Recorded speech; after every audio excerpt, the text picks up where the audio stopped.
Welcome to आरपीज world. मेरी आवाज सुनो। दोस्तों, आपको वो गाना तो याद है ना, आप जैसा कोई मेरी जिंदगी में आए। ठीक पहचाना, तो बात बन जाए पॉप क्वीन नाजिया हसन का, जिनके एक ही गाने ने इतिहास रच दिया था।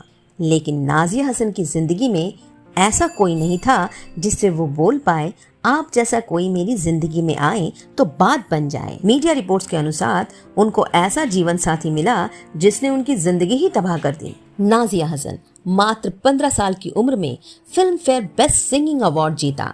इतनी कम उम्र में ये अवार्ड जीतने वाली वो अब तक की पहली सिंगर हैं। और जिस गाने की वजह से उन्होंने फिल्म फेयर अवार्ड जीता, वो गाना था आप जैसा कोई मेरी जिंदगी में आए। फिरोज खान की कुर्बानी फिल्म से बॉलीवुड में एंट्री ली नाजिया हसन ने और मात्र 35 की उम्र में इस दुनिया को कहा अलविदा।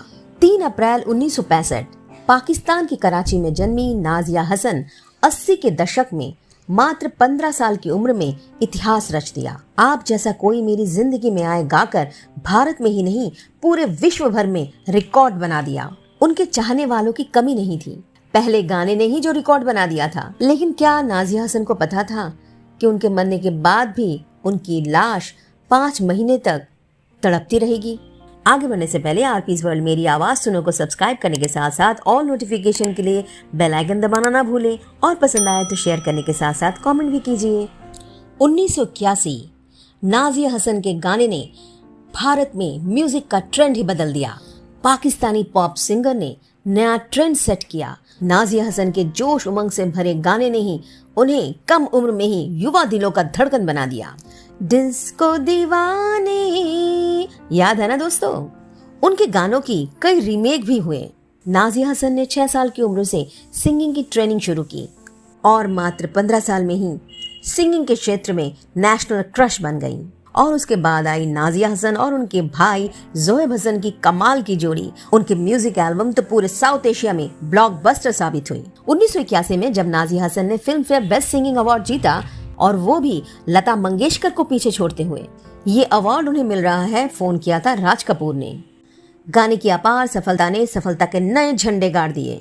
नाजिया हसन ने कामयाबी की बुलंदी को छुआ। उनकी प्रसिद्धि दिन ब दिन बढ़ती चली गई, यहाँ तक कि उनके एल्बम लॉन्च में 6.5 करोड़ से भी अधिक रिकॉर्डिंग्स बेची, जो कि एक रिकॉर्ड था। 1982 में आई उनकी बूम बूम, 1984 में यंग तरंग, 1987 में हॉटलाइन और 1992 में आई कैमरा कैमरा। ये म्यूजिक एल्बम, कहते हैं एक फैन ने उन्हें मेल किया था, नशा कैसे सब कुछ तबाह कर देता है, और नशा मुक्ति को लेकर ही नाजिया हसन ने अपना म्यूजिक एल्बम लॉन्च किया और यह गाना उनका आखिरी गाना होगा, यह कहकर म्यूजिक को अलविदा कह दिया। यहाँ तक कि मेड इन इंडिया ये गाना भी उनको ही ऑफर हुआ था, लेकिन नाजिया हसन ने ये गाना गाने से रिजेक्ट कर दिया। बाद में ये गाना एलिशा चिनॉय ने गाया। 1985 30 मार्च 1995 नाजिया हसन ने कराची के बिजनेसमैन इश्तियाक बेग से शादी कर ली, लेकिन शादी से पहले उन्होंने म्यूजिक को अलविदा कह दिया। क्यों नाजिया हसन ने म्यूजिक को अलविदा कह दिया और म्यूजिक से संन्यास ले लिया, ये रिपोर्ट तो सामने नहीं आई। लेकिन शादी के बाद उनकी असली परेशानी शुरू होती है। 1997 में उन्हें कैंसर डिटेक्ट हुआ। मीडिया रिपोर्ट्स के अनुसार एक तरफ कैंसर से जूझते हुए, दूसरी तरफ पति की जिल्लत सहते हुए नाजिया हसन की जिंदगी कट रही थी। नाजिया हसन ने एक बार आरोप लगाया था कि पति उनको स्लो पॉइजन देता है, जिससे उनकी हालत बिगड़ जाती है। नाजिया के मरने के 10 दिन पहले पति ने उनको तलाक दे दिया। पति ने उनके इलाज के लिए कोई खर्चा नहीं उठाया और नाजिया के मौत के बाद 5 महीने तक उनकी लाश अस्पताल में सड़ती रही। आखिरकार पोस्टमार्टम हुआ, लेकिन पोस्टमार्टम में कहा गया कि प्राकृतिक रूप से उनकी मृत्यु हुई है। लेकिन नाजिया का आरोप था उनकी मौत के पीछे उनके पति का हाथ है। पति उन्हें कोई जहरीला पदार्थ देते थे जो कि स्लो पॉइजन था। हालांकि इसका खुलासा तो नहीं हो पाया, लेकिन नाजिया हसन ने मरने से पहले अपने वकील को कहा था कि उनकी मौत की जांच की जाए।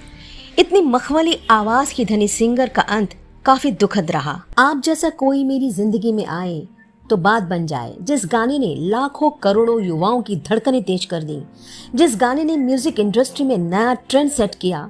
पॉप सिंगर नाजिया हसन के इस गाने को फॉलो करते हुए कितने ही तमाम सिंगरों ने अपने मकाम हासिल किए। नाजिया हसन सोशल वर्क भी किया करती थी और अपना कमाया पैसा भी सोशल वर्क में खर्च किया करती। कहते हैं उनके पति ने उनसे शादी करने से पहले 2 और शादियां की, लेकिन इस बात से नाजिया का परिवार अनजान था।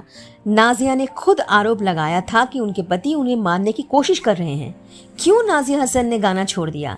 क्या शादी से पहले कोई शर्त थी कि उन्हें गाना छोड़ना पड़ेगा? ये भी अनजाना किस्सा है। लेकिन नाजिया हसन असल जिंदगी में ना कह सकी, आप जैसा कोई मेरी जिंदगी में आए तो बात बन जाए। शुक्रिया दोस्तों, आरपीज वर्ल्ड मेरी आवाज सुनने के लिए। और हाँ, भूल न जाना सब्सक्राइब करने के साथ साथ ऑल नोटिफिकेशन के लिए बेल आइकन जरूर दबाना।